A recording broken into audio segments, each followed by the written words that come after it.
every single minute of it. I have looked longingly out of my hotel window into the streets of Mexico, dreaming of the moment when I will be able to actually go outside and I won't be working, which will be tomorrow morning when we're going to go on a bit of a day trip and explore the sights of Mexico City. I'd like to say we loved making this film, and it was a real labor of love, and I think people are going to absolutely enjoy every minute of it. Once you start watching it, you care about all the characters so much, and you're just completely entranced with it from start to finish. Oh, I mean, it's a privilege, and it feels very special to be playing a great role in such a large franchise, and I took it very seriously. And it did feel like a great responsibility not to be just the woman who's kind of running around after the guy, asking questions and not really know why she's there. Jyn has a very definite purpose, and she's a woman with very strong values and beliefs, and a great humanitarian. I loved every minute. He's a lovely human being. He's a great director as well, and he brings that intelligence and analysis to everything that he does. So we just clicked straight away, and with Alan Tudyk, the three of us got on very, very well, and would often be kind of laughing our heads off when we were supposed to be quiet. No, it was, if you see the opening of the film, is so beautiful. Gareth has such a beautiful sensibility and understanding of filmmaking.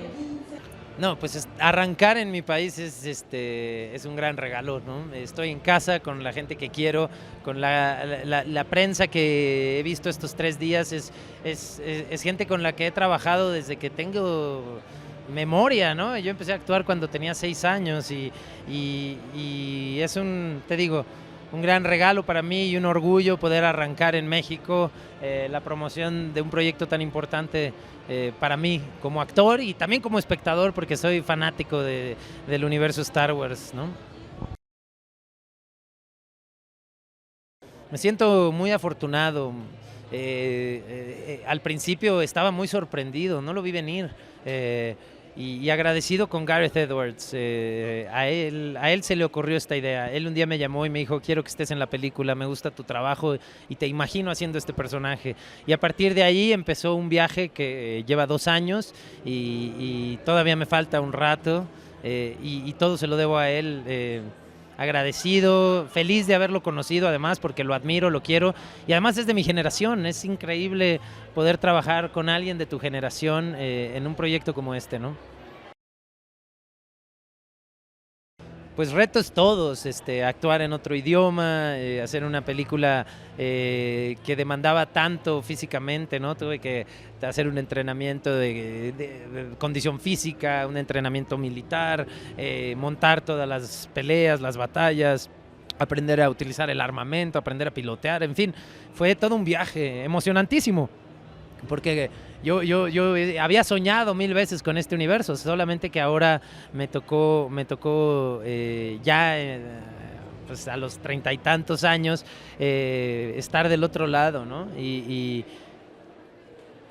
la verdad es que todos los días me levantaba con una clara convicción de que quería estar ahí y de que lo quería hacer bien, y ahora estamos a punto ya de mostrárselo al público y estoy ansioso por escuchar su opinión.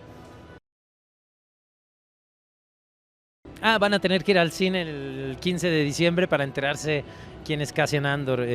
Pero Cassian es un capitán de la rebelión, es un agente de inteligencia, es un espía, y es un tipo muy misterioso, un tipo que le ha dedicado su vida entera a la lucha, y está dispuesto a arriesgarlo todo con tal de conseguir cosas grandes.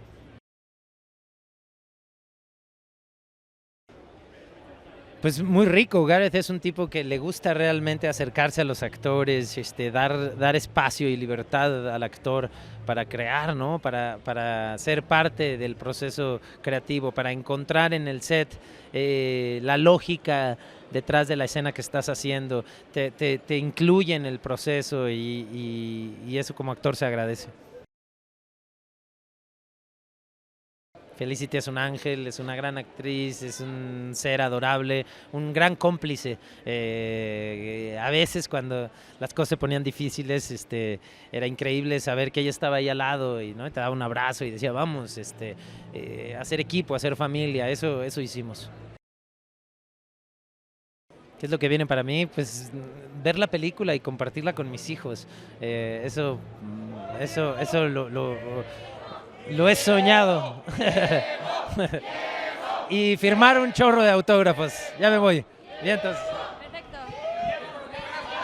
It's pretty incredible to be here. My first film that I ever made, I shot in Mexico, and I spent about 2 years making that movie. And so I have it's a very special place in my heart. And the idea of coming back here, if you told me 8 years ago when we were filming that I'd be back here and with Star Wars as a film that I got to make, I would never have believed you. And we were blessed on the film to have Diego Luna, and he promised us a big party night today.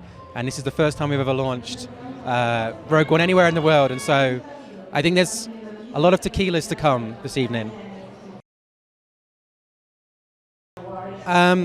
There was a lot of different challenges.